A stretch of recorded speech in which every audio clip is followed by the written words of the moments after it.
Very happy good evening to all my dear students. तो previous lecture तक हम लोगों ने कार्बोहाइड्रेट डिस्कस कर लिया था। आज हम लोग इसी बायोमॉलिक्यूल में अगले सेगमेंट को डिस्कस करने जा रहे हैं।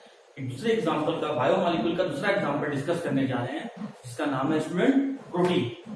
तो आइए हम ध्यान से समझते हैं कि प्रोटीन क्या होता है। इसमें बहुत सारे डिटेल्स मैं आपको बताऊंगा, तो प्रोटीन के बारे में सुनते हैं, समझते हैं। देखिए, वैसे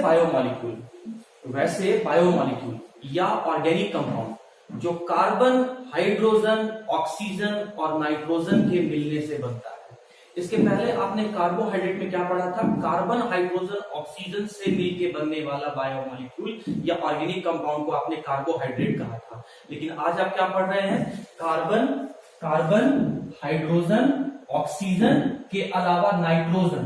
तो कार्बन, हाइड्रोजन, ऑक्सीजन और नाइट्रोजन से मिलकर बनने वाला वैसे बायोमॉलिक्यूल्स या ऑर्गेनिक कंपाउंड जो लिविंग बीइंग के सर्वाइवल के लिए, मतलब जीवित रहने के लिए, हेल्दी रहने के लिए, उनके बॉडी के प्रॉपर ग्रोथ के लिए, प्रॉपर डेवलपमेंट के लिए और अपने बॉडी के मेंटेनेंस के लिए जरूरी हो, ऐसे बायोमॉलिक्यूल या ऑर्गेनिक कंपाउंड को हम लोग प्रोटीन कहते हैं। मैं फिर से बोल देता हूं, ध्यान से सुनना। वैसे बायोमॉलिक्यूल या ऑर्गेनिक कंपाउंड जो कार्बन, हाइड्रोजन, ऑक्सीजन और नाइट्रोजन के मिलने से बनते हैं और जो लिविंग बीइंग्स के जीवित रहने के लिए, हेल्दी रहने के लिए, अपने बॉडी के प्रॉपर ग्रोथ के लिए, मेंटेनेंस के लिए और डेवलपमेंट के लिए जरूरी हो, वैसे बायोमॉलिक्यूल या वैसे ऑर्गेनिक कंपाउंड को हम लोग प्रोटीन कहते हैं। सेकेंड पॉइंट कहता है protein are the polymers of amino acid. मतलब बहुत सारे अमीनो एसिड, और बहुत सारे का मतलब मैंने आपको पॉलीमर चैप्टर में बता चुका हूं। उसमें बहुत सारे का मतलब होता है जब वैल्यू 100 या 100 से ज्यादा हो। तो बहुत सारे अमीनो एसिड के मिलने से जो पॉलीमर बनता है, उसी पॉलीमर को हम लोग प्रोटीन कहते हैं। बहुत सारे अमीनो एसिड के मिलने से जो पॉलीमर बनता है, तो अमीनो एसिड के पॉलीमर को हम लोग प्रोटीन कहते हैं। इस डेफिनेशन को समझने के बाद हमारे पास फिर एक नया वर्ड आ गया, अमीनो एसिड। तो आइए स्टूडेंट समझते हैं अमीनो एसिड क्या होता है। तो ये रहा आपके सामने अमीनो एसिड का स्ट्रक्चर। इसको डिफाइन करने से पहले मैं आपको अमीनो एसिड के स्ट्रक्चर को समझा देता हूं। अगर आप गौर कर रहे होंगे तो इसमें आपको एक carboxyl group COOH right hand side में लिखा हुआ दिख रहा होगा। लेफ्ट हैंड साइड में आपको NH2 ग्रुप लिखा हुआ दिख रहा होगा, जिसको हम लोग अमीनो कहते हैं। अब कंफ्यूजन अगर आपके दिमाग में आ रहा है कि सर NH2 को तो हम लोगों ने एमीन पढ़ा था, आप अमीनो कह रहे हो, तो स्टूडेंट कार्बोक्सिल और एमीन दोनों का दोनों फंक्शनल ग्रुप है। लेकिन इस एमीन के कंपैरिजन में ये कार्बोक्सिल का प्रायोरिटी ज्यादा है, प्राथमिकता ज्यादा है। तो यहां पर ये बन गया मेन फंक्शनल ग्रुप या प्राइमरी फंक्शनल ग्रुप, और इसके साथ जब ये फंक्शनल ग्रुप आया तो ये बन गया सेकेंडरी फंक्शनल ग्रुप या सब्स्टिट्यूएंट। और जब NH2 ग्रुप सब्स्टिट्यूएंट की तरह बिहेव करता है तो उसको हम लोग एमिनो कहते हैं।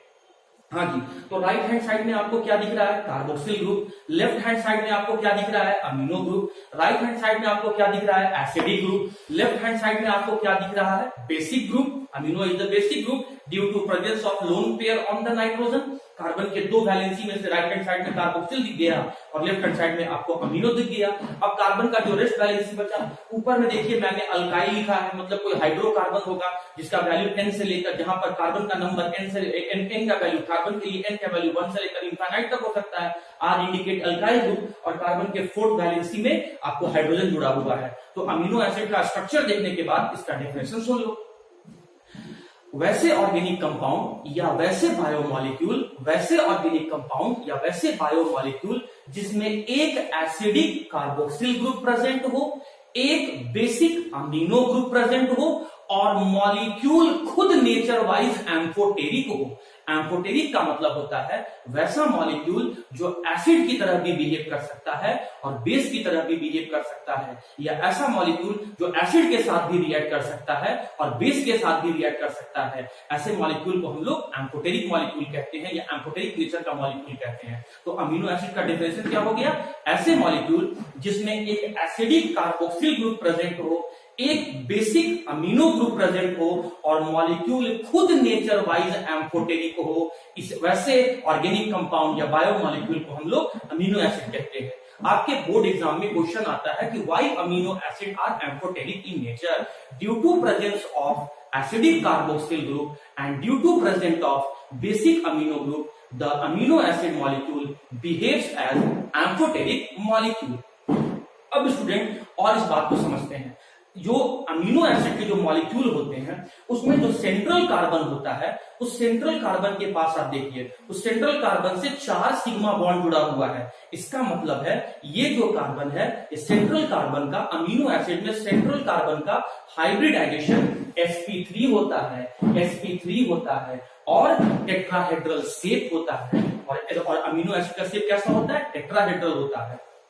साथ ही साथ इस सेंट्रल कार्बन के चारों वैलेंसी में अलग अलग ग्रुप जुड़े हुए हैं। राइट साइड में कार्बोक्सिल ग्रुप, लेफ्ट साइड में अमीनो ग्रुप, टॉप में अल्काइल ग्रुप और बॉटम में हाइड्रोजन ग्रुप। तो ये जो मॉलिक्यूल है ये कायरल मॉलिक्यूल है, इसीलिए कायरल मॉलिक्यूल को हम लोग यहाँ स्टार से इंडिकेट किए हैं। तो sp3 हाइब्रिडाइल टेट्राहेड्रल शेप वाले वैसे ऑर्गेनिक कंपाउंड या बायोमॉलिक्यूल जिसमें एक एसिडिक कार्बोक्सिल ग्रुप प्रेजेंट हो और एक अमीनो बेसिक ग्रुप प्रेजेंट हो और नेचर वाइज जो मॉलिक्यूल खुद एम्फोटेरिक हो, ऐसे ऑर्गेनिक कंपाउंड या बायोमॉलिक्यूल को हम लोग अमीनो एसिड कहते हैं। और स्टूडेंट एक बात और मैं आपको यहां से बता देता हूं कि मेन फंक्शनल ग्रुप से जुड़े हुए कार्बन को हम लोग अल्फा कार्बन कहते हैं। मेन फंक्शनल ग्रुप से जुड़े हुए कार्बन को अल्फा कार्बन कहते हैं और जो अमीनो ग्रुप है वो अल्फा कार्बन से जुड़ा हुआ है, इसीलिए इस अमीनो एसिड को हम लोग अल्फा अमीनो एसिड कहते हैं। मेन फंक्शनल ग्रुप से जुड़े हुए कार्बन को अल्फा कार्बन कहते हैं और अल्फा कार्बन से जुड़े हुए अमीनो को हम लोग अमीनो ग्रुप जुड़ा हुआ है, इसीलिए इसको हम लोग अल्फा अमीनो एसिड कहेंगे। तो अब अल्फा अमीनो एसिड का जब आप डेफिनेशन समझ गए तो अब आप इधर आ जाइए। अभी तक हम लोग के पास टोटल 300 अमीनो एसिड का इंफॉर्मेशन है। कहने का मतलब टोटल 300 अमीनो एसिड में से सिर्फ और सिर्फ 20 अमीनो एसिड ही ऐसे होते हैं जो प्रोटीन का फॉर्मेशन करते हैं। और ध्यान ये रखना है कि कौन से किस तरह के अमीनो एसिड प्रोटीन का फॉर्मेशन करते हैं। तो अल्फा अमीनो एसिड जो है वो प्रोटीन का फॉर्मेशन करते हैं। सिर्फ 20 अमीनो एसिड ही प्रोटीन का फॉर्मेशन क्यों करते हैं? क्योंकि हमारे बॉडी में जो डीएनए है उस डीएनए के पास सिर्फ 20 अमीनो एसिड का जेनेटिक इंफॉर्मेशन है।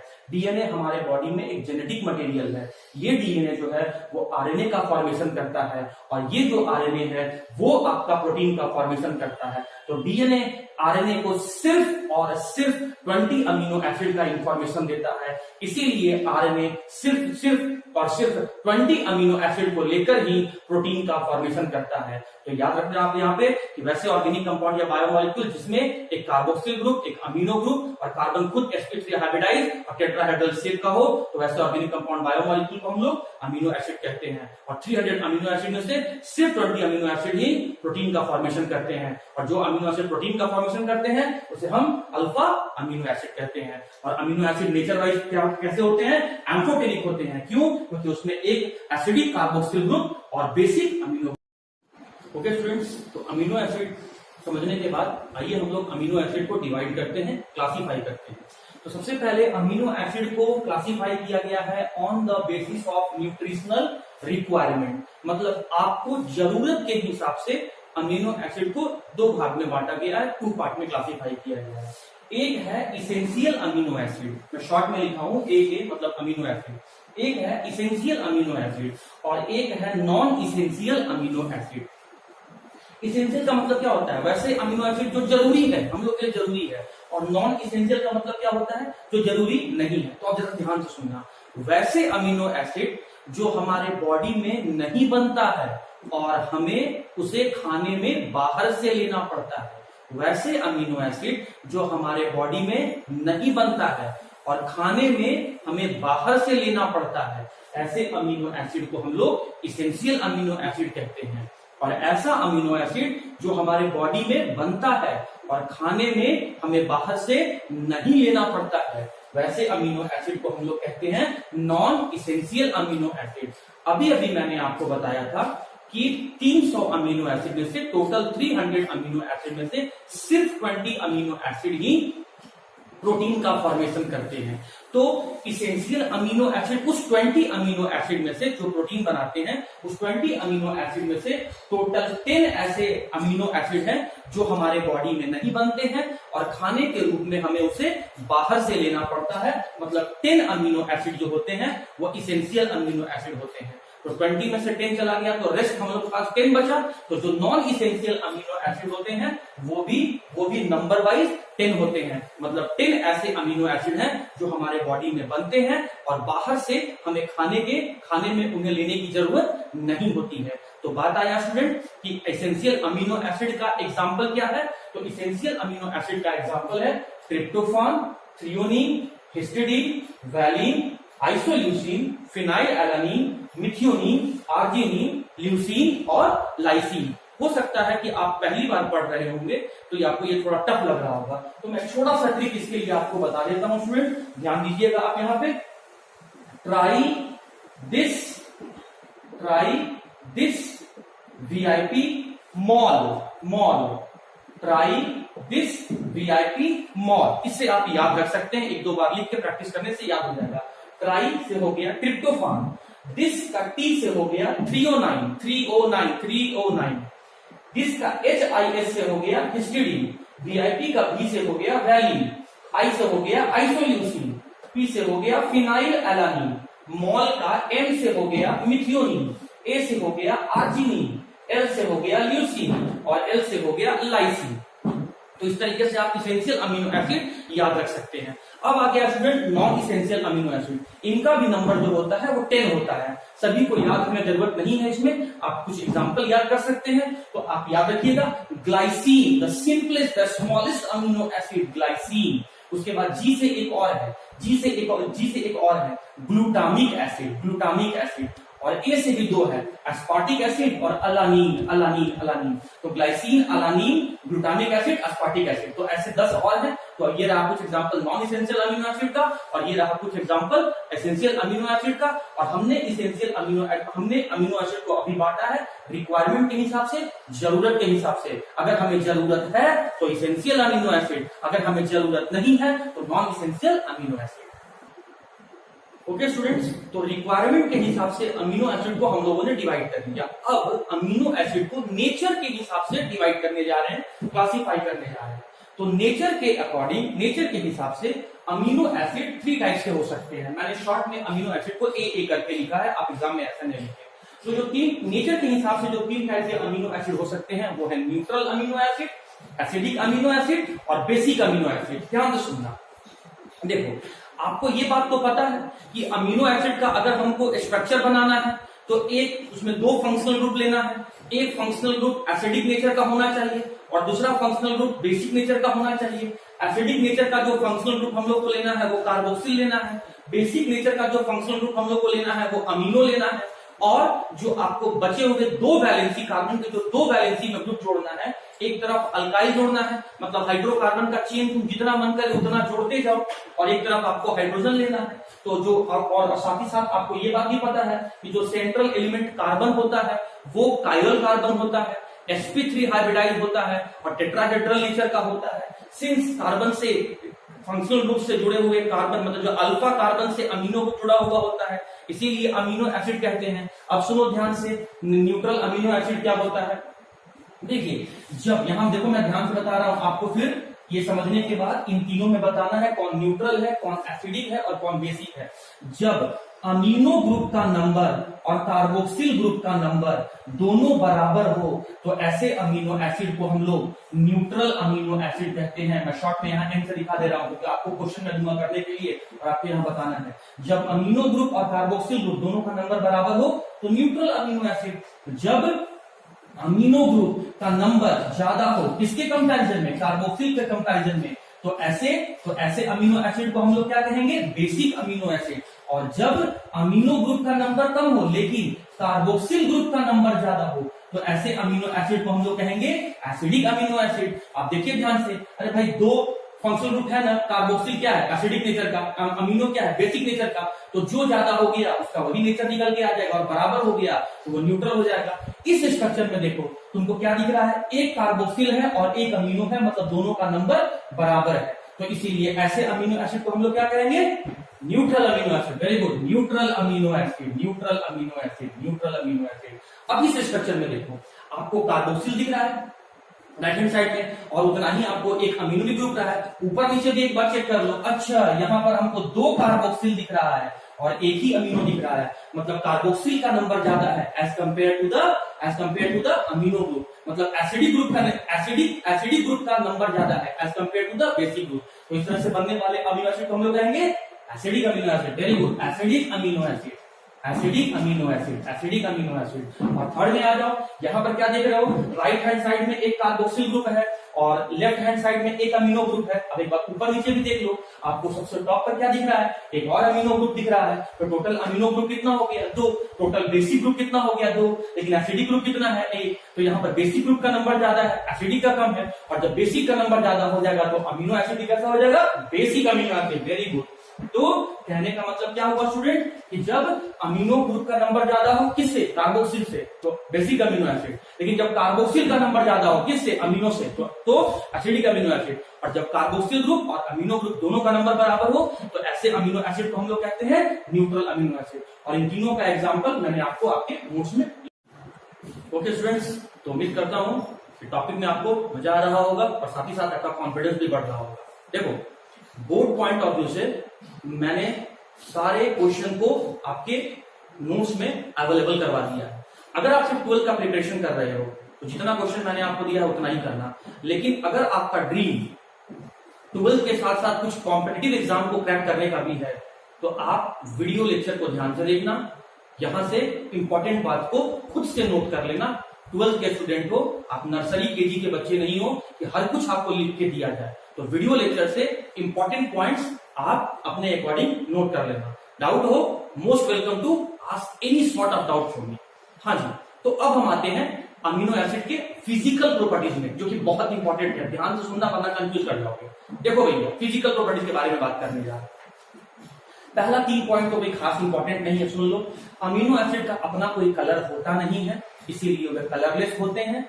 सेकंड कहा गया है कि अमीनो एसिड क्रिस्टलाइन शेप के होते हैं, मतलब उनका एक डेफिनिट शेप होता है, निश्चित आकृति होता है। क्या होता है वो बात का चीज है, वो एग्जाम में नहीं पूछता है, लेकिन हाँ डेफिनिट शेप होता है, इसीलिए क्रिस्टलाइन शेप के होते हैं। और अमीनो एसिड वाटर में सॉल्युबल होते हैं। ये था 3 पॉइंट जो कि बहुत ज्यादा जरूरी नहीं है, लेकिन 4th point very very important, क्योंकि एग्जाम में डेफिनेशन भी पूछा जाता है। हाँ जी, अमीनो एसिड ज्विटर आयन के फॉर्म में एग्जिस्ट करते हैं।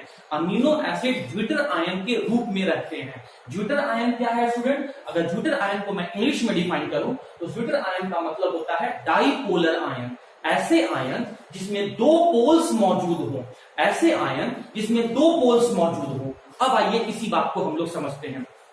स्टूडेंट जरा आप इस स्ट्रक्चर को पहले गौर से देखो, क्या आपको 2 आयन्स दिख रहे हैं, 2 चार्ज दिख रहे हैं? 2 चार्ज में से एक चार्ज पॉजिटिव दिख रहा होगा और एक चार्ज नेगेटिव दिख रहा होगा। वैसे मॉलिक्यूल जिसमें पॉजिटिव और नेगेटिव दोनों प्रेजेंट हो इक्वल नंबर में, फिर से सुनना, एक ऐसा मॉलिक्यूल जिसमें पॉजिटिव और नेगेटिव दोनों प्रेजेंट हो और वो भी इक्वल नंबर में प्रेजेंट हो, तो ऐसे मॉलिक्यूल को हम लोग डाइपोलर आयन या ज्विटर आयन कहते हैं। तो अमीनो एसिड डाइपोलर आयन के फॉर्म में एग्जिस्ट करता है, इसीलिए अमीनो एसिड को ज्विटर आयन कहते हैं। अब क्वेश्चन आया कि आखिर अमीनो एसिड न्यूट्रल फॉर्म से डाइपोलर आयन के रूप में कैसे बन जाता है। तो स्टूडेंट बहुत छोटे से क्लास में आप लोग पढ़ते होंगे या पढ़े हुए होंगे कि एसिड वो सब्सटेंस होता है जो डिसोसिएट होके H+ मतलब प्रोटॉन देता है, और बेस वो सब्सटेंस होता है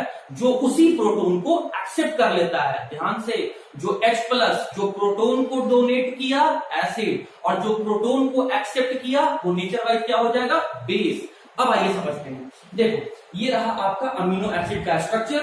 राइट हैंड साइड में मैंने कार्बोक्सिल ग्रुप को रखा है, लेफ्ट हैंड साइड में मैंने बेसिक अमीनो ग्रुप को रखा हुआ है। आप इन दोनों पे फोकस करो, बाकी के बारे में तो मैं आपको समझा चुका हूं। एसिड क्या होता है, H+ डोनर, मतलब जो H+ को टूट के जो H+ रिलीज करता है, देता है। तो कार्बोक्सिल ग्रुप क्या किया स्टूडेंट, यहां से आप जानते हैं कि ऑक्सीजन का इलेक्ट्रोनेगेटिविटी मतलब इलेक्ट्रॉन को अट्रैक्ट करने का पावर, क्षमता हाइड्रोजन से ज्यादा होता है। तो ऑक्सीजन क्या किया, पुल कर लिया, एरो का हेड आ गया, तो इस ऑक्सीजन की तरफ एरो का हेड आया, तो इसके ऊपर चार्ज क्या आएगा, नेगेटिव, और हाइड्रोजन के ऊपर चार्ज क्या आएगा स्टूडेंट, पॉजिटिव। तो देखो एसिड टूट के H+ दे दिया, कार्बोक्सिल ग्रुप टूट के H+ दे दिया, प्रोटॉन दे दिया, इसीलिए कार्बोक्सिल ग्रुप को हमने एसिडिक कहा था। अब सुनना बात को, ये जो आपका बेसिक ग्रुप है उसी H+ को जाके एक्सेप्ट कर लेगा, इसी H+ को जाके एक्सेप्ट कर लेगा। तो जब NH2 इस H+ को एक्सेप्ट करेगा तो किसमें बदल जाएगा, NH3+ में। अब आप देख सकते हो जब ये यहां से स्टूडेंट, मैं यहां से हटा रहा हूं, जब ये यहां से इसको ये एक्सेप्ट कर लिया तो H+ यहां आके जुड़ गया, और जुड़ गया तो ये बन गया NH3 पॉजिटिव, और यहाँ पर ये रह गया COO-। अब ये जैसा था स्टूडेंट मैं वैसे का वैसे ही रहने देता हूं। तो ये था आपका न्यूट्रल अमीनो एसिड, और ये क्या हो गया, ऐसा अमीनो एसिड है जिसमें एक पॉजिटिव और एक नेगेटिव, मतलब इक्वल नंबर में पॉजिटिव और इक्वल नंबर में नेगेटिव दिख रहा है। तो ऐसे मॉलिक्यूल जिसमें इक्वल नंबर में पॉजिटिव और इक्वल नंबर में नेगेटिव रहे, तो ऐसे दो चार्ज, ऐसे दो आयन रखने वाले मॉलिक्यूल को, ऐसे दो आयन रखने वाले डाइपोलर आयन को हम लोग ज्यूटर आयन कहते हैं। और ज्यूटर आयन बनता है by donation of proton, from the acidic group and acceptance of that proton from the basic group. जब एसिड H+ को डोनेट करता है और बेस जब उसी प्रोटोन को एक्सेप्ट कर लेता है, तो मॉलिक्यूल के ऊपर इक्वल नंबर में पॉजिटिव और नेगेटिव चार्ज आ जाता है, और मॉलिक्यूल डाइपोलर आयन में बदल जाता है। और इस तरीके से डाइपोलर आयन के रूप में अमीनो एसिड को हम लोग ज्यूटर आयन कहते हैं। ओके स्टूडेंट्स, तो ज्यूटर आयन से रिलेटेड एक बहुत इंपॉर्टेंट कंसेप्ट मैं आपको बताता हूं, जरा ध्यान से सुनना। देखो मैंने आपको पहले ही कहा था कि ज्यूटर आयन का मतलब होता है डाइपोलर आयन, मतलब एक ऐसा मॉलिक्यूल जिसमें इक्वल नंबर में पॉजिटिव और नेगेटिव दोनों प्रेजेंट है। तो आप यहाँ पर देखो क्या इक्वल नंबर में पॉजिटिव और नेगेटिव आपको दिख रहा है, तो इसका मतलब ये डाइपोलर आयन को हम लोग क्या कह देंगे, ज्यूटर आयन। अब हम क्या कर रहे हैं कि जो अमीनो एसिड ज्यूटर आयन के फॉर्म में एग्जिस्ट कर रहा है उसे हम एसिडिक सॉल्यूशन में एक बार रखने जा रहे हैं और एक बार बेसिक सॉल्यूशन में रखने जा रहे हैं। तो इस कंटेनर में, इस बीकर में, इस बर्तन में एसिड प्रेजेंट है, इसीलिए एसिड में एसिड प्रेजेंट है तो इसका मतलब H+ प्रेजेंट है, और अगर यहाँ पर बेस प्रेजेंट है तो इसका मतलब OH- प्रेजेंट है। अब अगर H+ प्रेजेंट है तो ये पॉजिटिव वाला किधर जाएगा, नेगेटिव की तरफ जाएगा। तो देखो जरा ध्यान से देखो, ये H पॉजिटिव वाला इस नेगेटिव के पास गया और जाके यहाँ पर ये H+ इसके साथ जुड़ गया, तो क्या बन गया H3N+। इस पर तो कोई अटैक नहीं हुआ, कोई आके नहीं जुड़ा, तो जैसा था वैसे ही ना रहेगा। तो H3N+ है ना, ये अमोनियम आयन जैसा था वैसा का वैसे ही रहा, कार्बन अल्काइल ग्रुप ऊपर और हाइड्रोजन नीचे। लेकिन जो एसिड में प्रेजेंट प्रोटॉन थे H+ थे, वो क्या किए, इस नेगेटिव के पास आके जुड़े और ये मॉलिक्यूल इस तरीके से आके एग्जिस्ट कर गया। तो जरा इस मॉलिक्यूल को देखो, क्या आपको इसके ऊपर में क्या ये न्यूट्रल दिख रहा है, नहीं, क्यों नहीं, क्योंकि सर इसमें एक चार्ज दिख रहा है, ये आयन है। तो किस तरह का आयन है, पॉजिटिव आयन है, और पॉजिटिव आयंस वाले को हम लोग क्या कहते हैं, कैटायन। तो इसका मतलब तुम क्या समझे, जब हम ज्यूटर आयन को एसिडिक सॉल्यूशन में रखते हैं या इमर्ज करते हैं या डिप करते हैं, तो जो ज्यूटर आयन है वो कैटायन के फॉर्म में बदल जाता है। जब हम ज्यूटर आयन को एसिडिक सॉल्यूशन में रखते हैं तो वो कैटायन में कन्वर्ट हो जाता है। Why? Due to acceptance of proton by the carboxylate ion. Carboxylate ion के द्वारा प्रोटोन को एक्सेप्ट कर लेता है और वो पूरा ज्यूटर आयन कैटायन के फॉर्म में एग्जिस्ट कर जाता है। उसी तरीके से स्टूडेंट अब यहां ध्यान से देखो, मैंने क्या किया, ज्यूटर आयन लिया और इस ज्यूटर आयन को मैंने कहां रख दिया, इस ज्यूटर आयन को मैंने बेसिक सॉल्यूशन में रख दिया। और अगर ये सॉल्यूशन बेसिक है तो ये डिसोसिएट होकर क्या दे रहा होगा, हाइड्रोक्साइड आयन, OH- आयन दे रहा होगा। तो ये नेगेटिव वाला किसके पास जाएगा, पॉजिटिव के पास जाएगा। तो अब नेगेटिव के पास तो ये जाएगा नहीं, यहां से तो रिपल्सन फील हो जाएगा, पॉजिटिव के पास गया, अमोनियम के पास गया, तो इसका H+ और यहाँ सॉल्यूशन में रहने वाला OH-। अरे अमोनियम का H+ और यहाँ का हाइड्रोक्साइड आयन का OH-, यहां से मिलके वाटर मॉलिक्यूल निकल गया, और जब H प्लस यहां से निकल गया तो यहाँ क्या बच गया, H2 है। तो इधर तो कोई चार्ज नहीं रहा, लेकिन सिर्फ और सिर्फ यहाँ पर एक नेगेटिव चार्ज रहा। तो क्या इसको हम लोग ज्विटर आयन बोल सकते हैं? नहीं। क्यों नहीं बोल सकते हैं? क्योंकि हमको पॉजिटिव और नेगेटिव आयन नहीं दिख रहा है, हमको सिर्फ नेगेटिव आयन दिख रहा है। आपको आयन में कौन सा दिख रहा है? नेगेटिव आयन दिख रहा है, और नेगेटिव आयन को हम लोग क्या कहते हैं? अनायन कहते हैं। इसका मतलब क्या हुआ? यहां से हमें यह समझ में आया कि जब हम ज्विटर आयन को बेसिक सॉल्यूशन में रखते हैं तो वो अनायन में बदल जाता है। क्यों? Due to acceptance of OH minus और hydroxide ion by the ammonium ion. तो 2 पॉइंट क्या हुआ? जब ज्विटर आयन को एसिडिक सॉल्यूशन में रखते हैं तो वो कैटायन में बदल जाता है, और जब ज्विटर आयन को आप बेसिक सॉल्यूशन में रखते हैं तो वो अनायन में बदल जाता है। और इसका रीजन मैंने आपको बता दिया। ओके स्टूडेंट्स, तो एक बड़ा ही इंपॉर्टेंट पॉइंट मैं ज्विटर आयन से रिलेटेड आपको मैं बता रहा हूं। मैंने अभी भी क्या बोला? ज्विटर आयन को अगर आप एसिडिक में रखोगे तो क्या बन जाएगा? कैटायन, और ज्विटर आयन को जब बेसिक सॉल्यूशन में रखोगे तो क्या बन जाएगा? अनायन। अब जरा ध्यान से सुनना, मैंने क्या किया, एक इलेक्ट्रोलाइटिक सेल लिया, छोटे से क्लास में, जूनियर क्लास में आप लोग पढ़े होंगे। ये 2 इलेक्ट्रोड है, और इन दोनों इलेक्ट्रोड को वायर की मदद से मैंने बैटरी के टर्मिनल से जोड़ दिया। ये आप देख रहे हैं कि ये बैटरी का पॉजिटिव टर्मिनल है, तो ये रॉड भी आपका पॉजिटिव इलेक्ट्रोड हो गया। ये बैटरी का नेगेटिव टर्मिनल है, तो ये जो इलेक्ट्रोड हुआ ये भी आपका नेगेटिव इलेक्ट्रोड हो गया। नेगेटिव इलेक्ट्रोड का मैंने नाम क्या दिया? कैथोड, और पॉजिटिव इलेक्ट्रोड का मैंने नाम क्या दिया? एनोड। अब मैं क्या करता हूं कि मैं कैटायन को मैं लाके यहाँ पर डिप करता हूं, मैं कैटायन को लाकर यहाँ पर इस सॉल्यूशन में रखता हूं। तो आप बताओ कि जब मैं इलेक्ट्रिक फील्ड अप्लाई करूंगा, जब मैं अप्लाई करूंगा तो आप बताओ कि ये कैटायन, अरे मैंने इस कैटायन को मैंने इस सॉल्यूशन में डाल दिया, इस इलेक्ट्रोलाइटिक सेल में डाल दिया। तो आप बताओ इलेक्ट्रिक फील्ड अप्लाई करने पर ये कैटायन किस इलेक्ट्रोड की तरफ मूव करेगा? तो ये कैटायन है, इसके ऊपर पॉजिटिव चार्ज है, तो ये अपने अपोजिट वाले चार्ज रखने वाले इलेक्ट्रोड की तरफ माइग्रेट करेगा। तो नेगेटिव इलेक्ट्रोड कौन सा है? कैथोड। तो इसका मतलब हुआ कि जब हम इलेक्ट्रिक फील्ड, मैं शॉर्ट में लिख रहा हूं स्टूडेंट, जब मैं इलेक्ट्रिक फील्ड अप्लाई करता हूं इलेक्ट्रोलाइटिक सेल में, तो कैटायन जो है वो कैथोड की तरफ मूव कर जाता है। अब इस अनायन को देखो, इस अनायन के ऊपर क्या है? नेगेटिव चार्ज है, और जब मैं इसको इलेक्ट्रोलाइटिक सॉल्यूशन में रखूंगा तो बताओ ये किधर जाएगा? ये किधर अट्रैक्ट होगा? अपोजिट चार्ज वाले इलेक्ट्रोड की तरफ अट्रैक्ट होगा। मतलब नेगेटिव है तो पॉजिटिव चार्ज वाले इलेक्ट्रोड की तरफ अट्रैक्ट होगा, और पॉजिटिव चार्ज वाला इलेक्ट्रोड कौन सा है? एनोड है। इसका मतलब जब मैं अनायन को इलेक्ट्रिक फील्ड अप्लाई करूंगा तो ये एनोड की तरफ अट्रैक्ट होगा। और अब मैं पूरे डायग्राम को एक बार समझा देता हूं स्टूडेंट, कि जब मैं ज्विटर आयन को एसिडिक सॉल्यूशन में रखूंगा तो ये कैटायन बन जाएगा, और कैटायन बनने के कारण से इलेक्ट्रिक फील्ड अप्लाई करने पर ये कैथोड की तरफ मूव कर जाएगा। उसी ज्विटर आयन को जब मैं बेसिक सॉल्यूशन में रखूंगा तो ये अनायन बन जाएगा, और उस इलेक्ट्रिक फील्ड अप्लाई करने पर ये एनोड की तरफ मूव करेगा। और ये बहुत इंपॉर्टेंट पॉइंट है।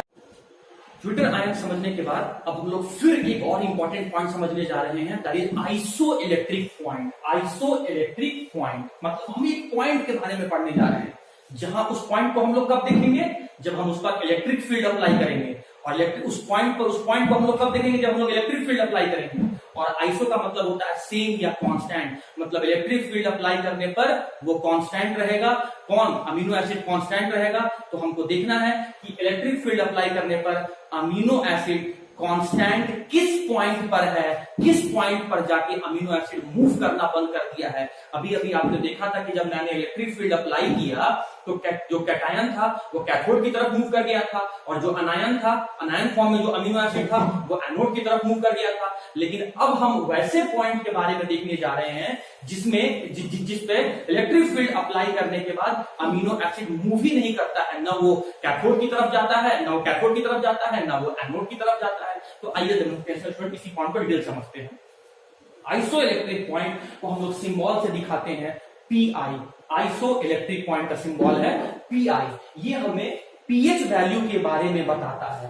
वो पीएच का वैल्यू, एक खास पीएच वैल्यू को बताता है, एक पीएच के स्पेसिफिक पॉइंट को बताता है। और पीएच स्केल के बारे में आप जानते होंगे स्टूडेंट, पीएच स्केल एक ऐसा स्केल है, हेंडरसन साइंटिस्ट के द्वारा एक ऐसा स्केल है जिसमें हम लोग किसी भी इलेक्ट्रोलाइट के नेचर को ऑब्जर्व कर सकते हैं। अगर उस स्केल में अगर कोई सब्सटेंस का पीएच वैल्यू 7 से कम आएगा तो वो सब्सटेंस नेचर वाइज एसिडिक होगा, और अगर वो सब्सटेंस का पीएच वैल्यू 7 से लेकर 14 के बीच में आएगा तो वो सब्सटेंस बेसिक होगा, और अगर वो सब्सटेंस का पीएच वैल्यू खुद 7 ही होगा तो वो आपका सब्सटेंस जो होगा वो न्यूट्रल होगा। तो एसिडिक, बेसिक और न्यूट्रल मतलब सब्सटेंस के नेचर को ऑब्जर्व करने के लिए या बताने वाला स्केल को ही हम लोग कहते हैं पीएच स्केल। अब स्टूडेंट अभी मैंने आपको बताया था acidic amino acid, basic amino acid और न्यूट्रल अमीनो एसिड। तो एसिडिक अमीनो एसिड है तो उसका पीएच का वैल्यू क्या होगा, 7 से लेस होगा, 7 से कम ही होगा। और अगर बेसिक अमीनो एसिड है तो उसका पीएच का वैल्यू क्या होगा, वो आपका 7 से ज्यादा होगा, मतलब राइट साइड में कोई होगा। और अगर न्यूट्रल अमीनो एसिड है तो उसका पीएच का वैल्यू क्या होगा, वो खुद 7 ही होगा, मतलब मिडिल में होगा। लेकिन अब आप समझिए बात को, एसिडिक अमीनो एसिड में क्या होता है, एसिडिक अमीनो एसिड में क्या होता है मैंने अभी आपको बताया था। थोड़ा सा मैं यहाँ पर रब कर रहा हूं ताकि स्पेस खाली हो जाए, आप जरा ध्यान से समझेंगे। देखिए, जब हम लोग ज्विटर आयन को एसिडिक सॉल्यूशन में रखे थे तो वो कैटायन की तरफ मूव कर गया था, और वो कैटायन बन के वो कैथोड की तरफ मूव कर गया था, यही देखे थे।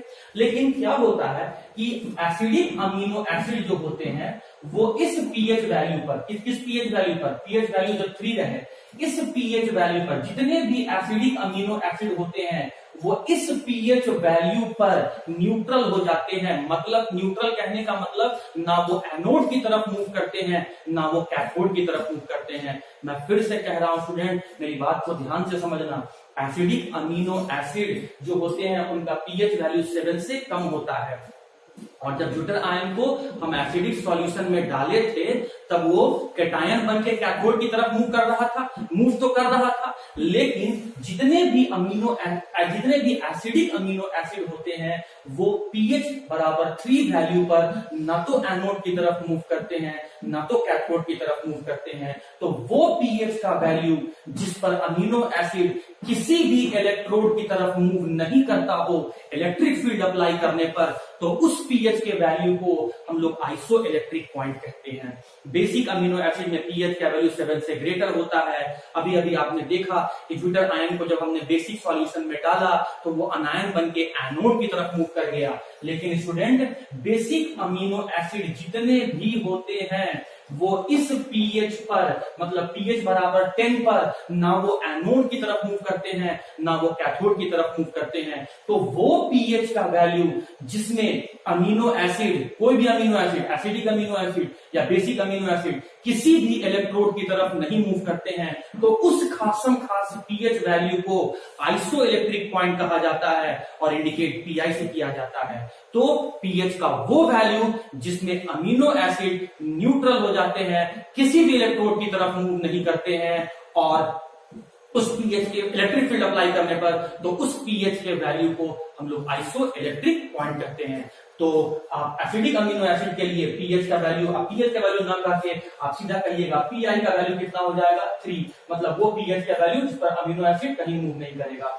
और बेसिक अमीनो एसिड के लिए पीआई का जो वैल्यू हो जाएगा वो आपका पीआई बराबर, आप ऐसे लिखिए पीआई बराबर पीएच बराबर 3, मतलब पीआई किसको बताता है, पी, तो पीएच कितना होना चाहिए, 3। ये 3 किसको बता रहा है, आइसोइलेक्ट्रिक पॉइंट को, मतलब 3 पर ऐसे एसिडिक अमीनो एसिड कहीं मूव नहीं करेगा। ये पीआई किसको बताता है, पीएच को। और बेसिक अमीनो एसिड के लिए पीआई का वैल्यू कितना हो जाएगा, 10, मतलब जब 10 वैल्यू हो जाएगा, पीएच का 10 वैल्यू हो जाएगा तो बेसिक अमीनो एसिड किसी भी इलेक्ट्रोड की तरफ मूव नहीं करेगा। और वो पॉइंट जिस पर इलेक्ट्रिक फील्ड अप्लाई करने पर अमीनो एसिड कांस्टेंट ही रहते हैं, किसी इलेक्ट्रोड की तरफ मूव नहीं करते हैं, उसे हम आइसोइलेक्ट्रिक पॉइंट कहते हैं, जिसका सिंबल आपका पीआई होता है।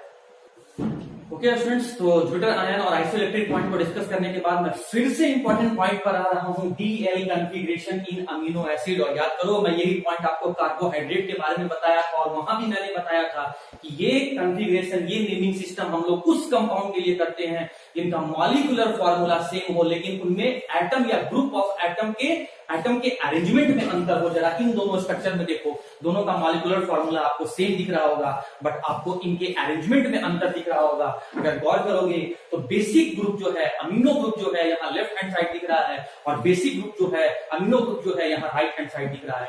तो ये नेमिंग सिस्टम उसी कंपाउंड के लिए करते हैं जिनका मॉलिक्यूलर फॉर्मूला सेम हो, लेकिन उनमें एटम का अरेंजमेंट अलग अलग हो।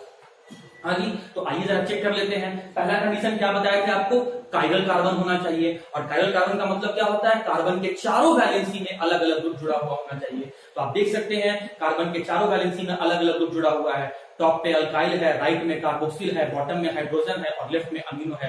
कायरल कार्बन है और कायरल कार्बन को हम लोग स्टार मार्क से इंडिकेट करते हैं, मतलब कायरल कार्बन है, ये मॉलिक्यूल कायरल है, तो इस पर हम लोग डीएल सिस्टम अप्लाई कर सकते हैं। यहाँ पर जल्दी से देख लो, क्या ये वाला कार्बन कायरल है, टॉप में आपका अल्काइल है, राइट में आपका अमीनो ग्रुप है, बॉटम में आपका हाइड्रोजन है और लेफ्ट में आपका कार्बोक्सिल है। मतलब इस कार्बन के चारों वैलेंसी में अलग अलग ग्रुप जुड़े हुए हैं। तो ये कार्बन कायरल हो गया और ये मॉलिक्यूल कायरल मॉलिक्यूल हो गया। और इस मॉलिक्यूल को इस मॉलिक्यूल से अलग करने के लिए हम लोग डीएल सिस्टम यूज कर सकते हैं। ध्यान से सुनना, जब amino group left hand side में हो तो ऐसे अमीनो एसिड को हम लोग एल अमीनो एसिड कहते हैं, एल अमीनो एसिड कहते हैं।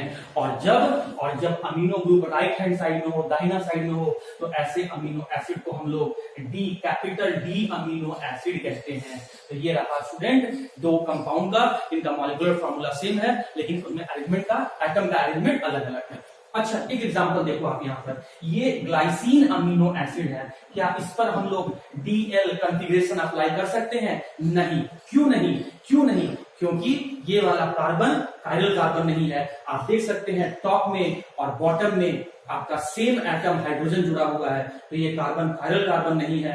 ये मॉलिक्यूल आपका ग्लाइसिन मॉलिक्यूल जो है वो कायरल मॉलिक्यूल नहीं है, इसीलिए डीएल कॉन्फ़िगरेशन नहीं यूज कर सकते हैं। इसका मतलब है DL configuration can be used for all amino acid but it can not be used for the smallest amino acid glycine because it is not chiral molecule। तो ग्लाइसिन अमीनो एसिड को छोड़कर सभी अमीनो एसिड कायरल मॉलिक्यूल होते हैं। अगर उस chiral molecule वाले amino acid में amino group left hand side में तो एल अमीनो एसिड, और उस कायरल मॉलिक्यूल वाले अमीनो एसिड में अगर amino group right hand side में है तो आपका कैपिटल।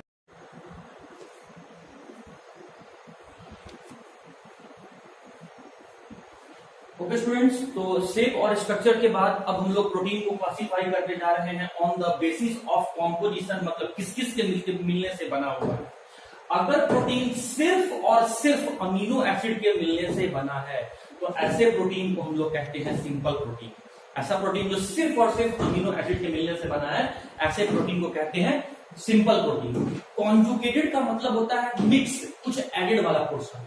तो जब अमीनो एसिड के साथ साथ कुछ नॉन प्रोटीनेशियस पार्ट जैसे न्यूक्लिक एसिड या कार्बोहाइड्रेट या फिर आपका लिपिड या फिर आपका फास्फोरस जुड़ा हुआ है, मैं फिर से बता रहा हूं, जब प्रोटीन सिर्फ अमीनो एसिड का बना है तो सिंपल प्रोटीन, और जब प्रोटीन अमीनो एसिड के साथ साथ कुछ नॉन प्रोटीन वाला पार्ट भी जुड़ा हुआ है जैसे nucleic acid, carbohydrate, lipid, phosphorus, तो इस तरह से बनने वाले प्रोटीन को हम लोग कहते हैं कॉन्जुगेटेड प्रोटीन। और नॉन प्रोटीनेशियस पार्ट को हम लोग कहते हैं प्रोस्थेटिक ग्रुप। जैसे अगर न्यूक्लियो प्रोटीन है तो उसमें prosthetic group, non proteinaceous part क्या है? Nucleic acid. तो अमीनो एसिड और न्यूक्लिक एसिड के मिलने से बनने वाला प्रोटीन कॉन्जुगेटेड प्रोटीन, और ऐसे कॉन्जुगेटेड प्रोटीन का नाम क्या है? Nucleo protein. और एग्जांपल क्या है स्टूडेंट? क्रोमाटीन। और क्रोमाटीन क्या होता है? Thin thread like structure in the chromosome. जो क्रोमोजोम में थ्रेड लाइक स्ट्रक्चर पर पतला सा जो थीन थ्रेड लाइक जो स्ट्रक्चर होता है, इसी में हम लोग क्रोमाटीन कहते हैं। आप पढ़े होंगे 9th 10th में। अब आ जाइए ग्लाइकोप्रोटीन। तो ऐसा कंजुगेटेड प्रोटीन जो अमीनो एसिड और कार्बोहाइड्रेट के मिलने से बनता है। Example mucin. और म्यूसिन कहां प्रेजेंट होता है? हमारे सलाइवा में, लार में। अब आ जाइए ऐसा कॉन्जुगेटेड प्रोटीन जो अमीनो एसिड और लिपिड के मिलने से बना है, ऐसे कॉन्जुगेटेड प्रोटीन को हम लोग कहते हैं लिपोप्रोटीन। तो इस तरह के कॉन्जुगेटेड प्रोटीन का नाम दिया गया है उसमें जुड़ने वाले prosthetic group, non proteinaceous part के हिसाब से। अगर न्यूक्लिक एसिड है तो न्यूक्लियोप्रोटीन, कार्बोहाइड्रेट है तो ग्लाइकोप्रोटीन, और अगर लिपिड है तो लिपोप्रोटीन, और फास्फोरस है तो फॉस्फोप्रोटीन। न्यूक्लियोप्रोटीन का एग्जांपल क्रोमाटीन, ग्लाइकोप्रोटीन का एग्जांपल म्यूसिन, लिपोप्रोटीन का एग्जांपल लिपोवाइटलिन ऑफ एग। ये जो एग यॉल्क होता है, जो आपके एग में जो अंदर वाला जो पोर्शन होता है, जो येलो वाला जो पोर्शन होता है, यॉल्क जो होता है, उसमें जो प्रोटीन प्रेजेंट होता है स्टूडेंट, वो होता है आपका लिपोप्रोटीन वाला पार्ट। अब आ जाइए फॉस्फोप्रोटीन। तो ऐसा कॉन्जुगेटेड प्रोटीन जो अमीनो एसिड और फास्फोरस के मिलने से बना है, ऐसे कॉन्जुगेटेड प्रोटीन को हम लोग कहते हैं फॉस्फोप्रोटीन। और इसका एग्जांपल है केसीन, जो मिल्क में प्रेजेंट होता है। अब आ जाओ स्टूडेंट, थर्ड टाइप का है डिराइव प्रोटीन।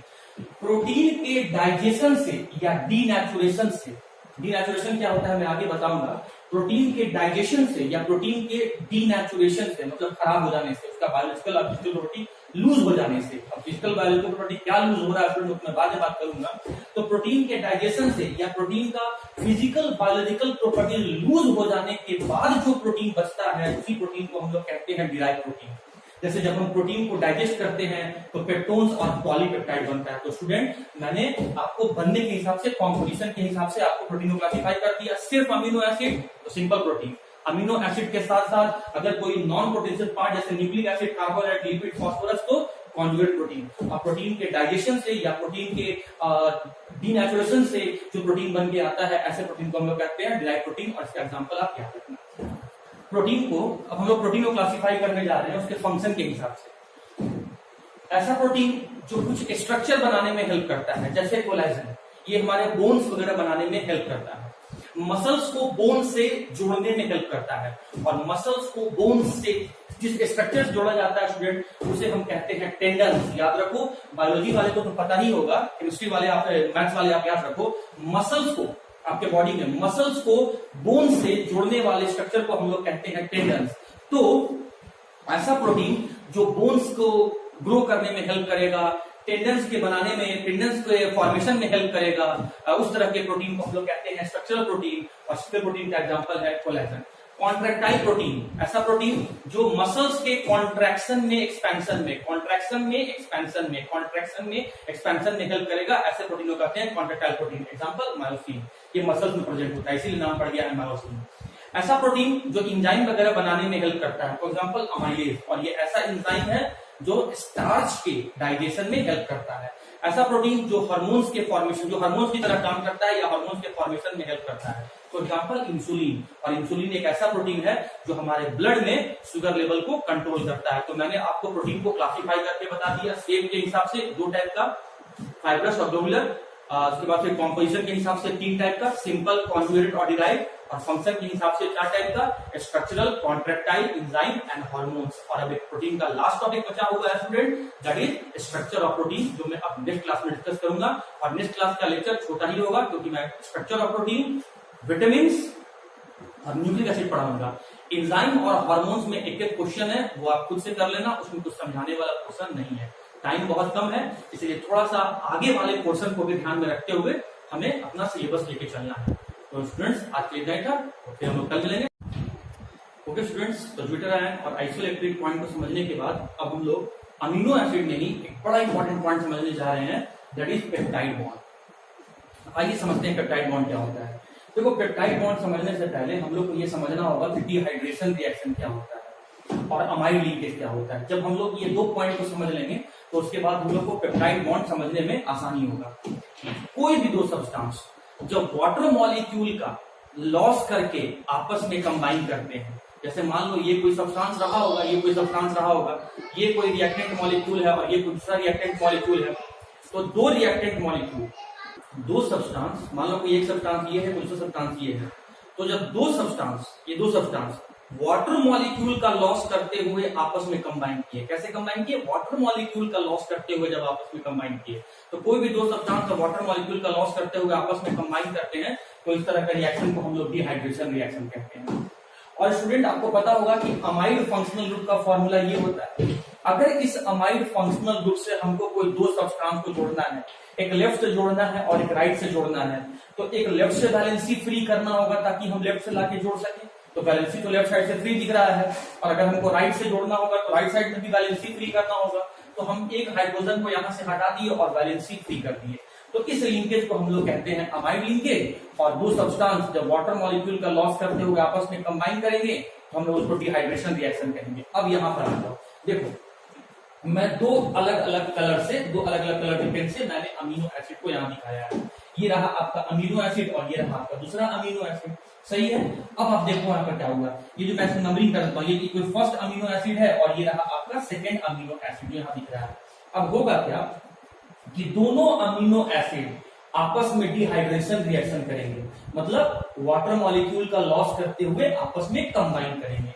तो वाटर मॉलिक्यूल का लॉस दिखाना है स्टूडेंट, तो मैं क्या कर रहा हूं कि इस अमीनो एसिड का जो कार्बोक्सिल है, मैं यहां से हाइड्रोक्सी को हटा रहा हूं और जो इस अमीनो एसिड का जो इस अमीनो एसिड का जो लेफ्ट साइड में अमीनो ग्रुप है, मैं वहां से हाइड्रोजन को हटा रहा हूं। तो क्या देख रहे हैं कि यहां से वाटर मॉलिक्यूल रिलीज होकर बाहर जा रहा है, मतलब बाई प्रोडक्ट वाटर बन रहा है और दो अमीनो एसिड आपस में कंबाइन कर रहा है। जब वाटर मॉलिक्यूल यहां से हट गया तो क्या बचा, CO। ये CO ग्रुप जो कार्बोनिल कहते हैं, ये CO ग्रुप इस NH ग्रुप के साथ जुड़ गया। देखिए CO ग्रुप NH के साथ जुड़ गया और लेफ्ट वाला अमीनो एसिड राइट वाले अमीनो एसिड के साथ जुड़ गया। तो देखो, जब दो अमीनो एसिड डिहाइड्रेशन रिएक्शन करते हुए मतलब वाटर मॉलिक्यूल का लॉस करते हुए अमाइड लिंकेज के मदद से जुड़कर अगर कोई बॉन्ड का फॉर्मेशन करता है या फिर प्रोटीन मॉलिक्यूल का फॉर्मेशन करता है, मैं फिर से रिपीट कर देता हूं, दो अमीनो एसिड सेम टाइप का भी हो सकता है और डिफरेंट टाइप का भी हो सकता है। दो अमीनो एसिड डिहाइड्रेशन रिएक्शन करते हुए मतलब वाटर मॉलिक्यूल का लॉस करते हुए अमाइड लिंकेज के हेल्प से जुड़कर जब प्रोटीन मॉलिक्यूल का फॉर्मेशन करता है तो बनने वाले इसी अमाइड लिंकेज को हम लोग पेप्टाइड बॉन्ड कहते हैं। मैं एक बार फिर से रिपीट कर देता हूं, दो अमीनो एसिड सेम टाइप का चाहे डिफरेंट टाइप का डिहाइड्रेशन रिएक्शन करते हुए आपस में कंबाइन करके अमाइड लिंकेज से आपस में कंबाइन करके जब प्रोटीन मॉलिक्यूल का फॉर्मेशन करते हैं तो बनने वाला इसी अमाइड लिंकेज को हम लोग पेप्टाइड बॉन्ड कहते हैं। याद करो पुराना हम क्या बताए थे, ग्लाइकोसाइडिक लिंकेज कहां बताए थे, वो हम बताए थे कार्बोहाइड्रेट में। तो जो ईथर लिंकेज जब दो मोनोसैकेराइड ईथर लिंकेज की मदद से जुड़कर पॉलीगोसैकेराइड और पॉलीसैकेराइड बनाते थे तो बनने वाले इसी ईथर लिंकेज को हम लोग ग्लाइकोसाइडिक बॉन्ड कह रहे थे। और आज क्या बता रहे हैं, दो अमीनो एसिड जब इस अमाइड लिंकेज की हेल्प से जुड़कर प्रोटीन मॉलिक्यूल का फॉर्मेशन कर रहे हैं तो इसी अमाइड लिंकेज को पेप्टाइड बॉन्ड और वहां पर उसी ईथर लिंकेज को ग्लाइकोसाइडिक बॉन्ड कहते हैं। तो इतना बात समझ में आ गया होगा स्टूडेंट। तो चलो मैं आगे और बताता हूं। ओके स्टूडेंट, तो आप लोग पेप्टाइड बॉन्ड को समझ गए होंगे। बनता किसमें है पेप्टाइड बॉन्ड, प्रोटीन में। कैसे बनता है, दो अमीनो एसिड आपस में डिहाइड्रेशन रिएक्शन करते हुए अमाइड लिंकेज का फॉर्मेशन कर लेते हैं, उसी को हम लोग पेप्टाइड बॉन्ड कहते हैं। तो अब सुनो, जब दो अमीनो एसिड, मैं शॉर्ट में अमीनो एसिड को ए लिखा हूं, आप एग्जाम में मत लिखना, मैं आपको समझाने के लिए आपको ऐसा लिख रहा हूं। दो अमीनो एसिड जब पेप्टाइड बॉन्ड से जुड़ते हैं तो इसको कहते हैं हम लोग डाइपेप्टाइड। जब 3 से लेकर 9 अमीनो एसिड आपस में पेप्टाइड बॉन्ड से जुड़ते हैं तो वैसे वो कहते हैं ओलिगोपेप्टाइड। इसको ऐसे समझो, मान लो ये कोई अमीनो एसिड है और मान लो स्टूडेंट ये कोई अमीनो एसिड है, तो दो अमीनो एसिड आपस में पेप्टाइड बॉन्ड से जुड़ेंगे तो क्या कहेंगे, डाइपेप्टाइड। मान लो कि ये ऐसा 3 यहाँ आप देख रहे हैं कि यहाँ पर आप यहाँ पर क्या देख रहे हैं, ये 2 से ज्यादा है। मान लो यहाँ 10 है। जब 3 से लेकर 9 अमीनो एसिड आपस में पेप्टाइड बॉन्ड से जुड़ेंगे तो ओलिगोपेप्टाइड। जब 10 से लेकर 100 अमीनो एसिड पेप्टाइड बॉन्ड से जुड़ेंगे तो स्ट्रक्चर कहलाएगा पॉलीपेप्टाइड। और जब 100 से ज्यादा अमीनो एसिड आपस में पेप्टाइड बॉन्ड से जुड़ेंगे तो वही कहलाएगा प्रोटीन। और याद करो, मैंने आज लेक्चर के स्टार्टिंग में आपको बताया था कि protein are the polymer of amino acid. कहने का मतलब जब बहुत सारे अमीनो एसिड मतलब 100 से ज्यादा अमीनो एसिड आपस में पेप्टाइड बॉन्ड से जुड़कर जो पॉलीमर का फॉर्मेशन करते हैं उसे ही हम प्रोटीन कहते हैं। तो स्टूडेंट, आपको अमीनो एसिड का जितना भी टॉपिक था वो मैंने बता दिया। अब अमीनो एसिड से मैं फिर वापस प्रोटीन पे आता हूं, जो मैंने स्टार्टिंग में डेफिनेशन बताया था कि कार्बन, हाइड्रोजन, ऑक्सीजन, नाइट्रोजन से मिलकर बनने वाला ऐसा ऑर्गेनिक कंपाउंड या बायोमॉलिक्यूल तो लिविंग बीइंग के रहने के लिए, हेल्थी रहने के लिए, सर्वाइवल के लिए, हेल्दी रहने के लिए, बॉडी के ग्रोथ और डेवलपमेंट के लिए जरूरी है। ऐसे बायोमॉलिक्यूल या ऑर्गेनिक कंपाउंड को हम लोग प्रोटीन कहते हैं। And point number 2, protein are the polymer of amino acid. मतलब बहुत सारे अमीनो एसिड के मिलने, बहुत सारे अमीनो एसिड के पेप्टाइड बॉन्ड से मिलने से जो बायोमॉलिक्यूल बनता है, जो पॉलीमर बनता है, उसे हम प्रोटीन कहते हैं। तो अब अमीनो एसिड मैंने समझा दिया, वापस प्रोटीन पर आ रहा हूं और अब मैं आ रहा हूं क्लासिफिकेशन ऑफ प्रोटीन। मतलब मैं प्रोटीन को डिवाइड करने जा रहा हूं। ओके स्टूडेंट्स, तो हम लोगों ने अभी अमीनो एसिड डिस्कस किया, तो वापस हम लोग उससे बनने वाले पॉलीमर पर आ रहे हैं, प्रोटीन। और प्रोटीन को मैंने स्टार्टिंग में डिफाइन कर दिया था। तो उसके बाद हम लोग आ रहे हैं क्लासिफिकेशन ऑफ प्रोटीन। मतलब प्रोटीन को डिवाइड किया गया है किस किस बेसिस पर, शेप के बेसिस पर, कॉम्पोजिशन के बेसिस पर और फंक्शन के बेसिस पर। तो शेप और स्ट्रक्चर के हिसाब से protein are divided into 2 type. Shape और स्ट्रक्चर के हिसाब से प्रोटीन 2 प्रकार के होते हैं, एक फाइब्रस प्रोटीन और एक ग्लोबुलर प्रोटीन। वैसा प्रोटीन जो थ्रेड लाइक, जो दिखने में थ्रेड जैसा दिखे, जो थ्रेड जैसा दिखने में जो दिखे, तो ऐसे प्रोटीन को हम लोग कहते हैं फाइब्रस प्रोटीन। और ऐसा प्रोटीन जो बॉल जैसा दिखे, ऐसे प्रोटीन को हम लोग कहते हैं globular protein. Fibrous protein water में इनसॉल्युबल होते हैं, लेकिन ग्लोबुलर प्रोटीन वाटर में सॉल्युबल होते हैं। एग्जामिनेशन पॉइंट ऑफ व्यू से दोनों इंपॉर्टेंट है, डिफरेंस इसका इंपॉर्टेंट है।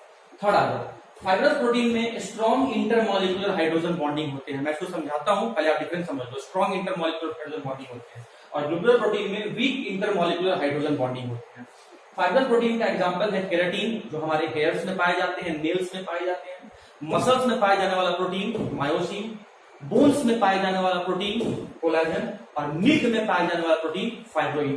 तो keratin, myosin, collagen and fibroin are the example of fibrous protein. और इसका जो स्टूडेंट, इंसुलिन एक ऐसा प्रोटीन जो हमारे ब्लड में शुगर लेवल को कंट्रोल करके रखता है, वैसे प्रोटीन को कहते हैं इंसुलिन प्रोटीन। हीमोग्लोबिन एक ऐसा प्रोटीन जो लंग्स से ऑक्सीजन ले जाकर बॉडी के डिफरेंट पार्ट तक पहुंचाता है और बॉडी के डिफरेंट पार्ट से CO2 को लाकर वापस लंग तक पहुंचाता है, उसी प्रोटीन को हम लोग हीमोग्लोबिन कहते हैं। एंटीबॉडी एक ऐसा प्रोटीन जो हमारे बॉडी को या हमें एंटीजेन से बचाता है, मतलब बैक्टीरिया और वायरस के अटैक से बचाता है। तो ऐसे प्रोटीन को हम लोग एंटीबॉडीज कहते हैं। तो insulin, haemoglobin and antibodies are the example of globular protein and keratin, myosin, collagen and fibroin are the example of fibrous protein. अब मैं इस थर्ड पॉइंट को एक्सप्लेन करने जा रहा हूं स्टूडेंट, बस आप दिमाग में रखना कि फाइब्रस प्रोटीन में स्ट्रॉन्ग इंटरमॉलिक्यूलर हाइड्रोजन बॉन्डिंग होते हैं और ग्लोबुलर प्रोटीन में आपका वीक इंटरमॉलिक्यूलर हाइड्रोजन बॉन्डिंग होते हैं। स्टूडेंट, मैं रफ में कोशिश करता हूं आपको समझाने के लिए कि ये हाइड्रोजन बॉन्डिंग कैसे बनता है। तो देखो, मान लो कि ये 100 अमीनो एसिड आपस में जुड़कर पॉलीपेप्टाइड चेन का फॉर्मेशन किया हुआ है। 100 अमीनो एसिड आपस में जुड़कर पॉलीपेप्टाइड चेन का फॉर्मेशन किया हुआ है। ये फर्स्ट पॉलीपेप्टाइड चेन है और ये सेकंड पॉलीपेप्टाइड चेन है। ये जो मैंने ब्लॉक दिखा रखा है ये अमीनो एसिड है और दो अमीनो एसिड आपस में, अभी मैंने बताया था कि अमाइड लिंकेज से जुड़ते हैं, जिसे हम पेप्टाइड बॉन्ड कह रहे थे। और अमाइड लिंकेज का फॉर्मूला मैंने आपको बताया था CONH।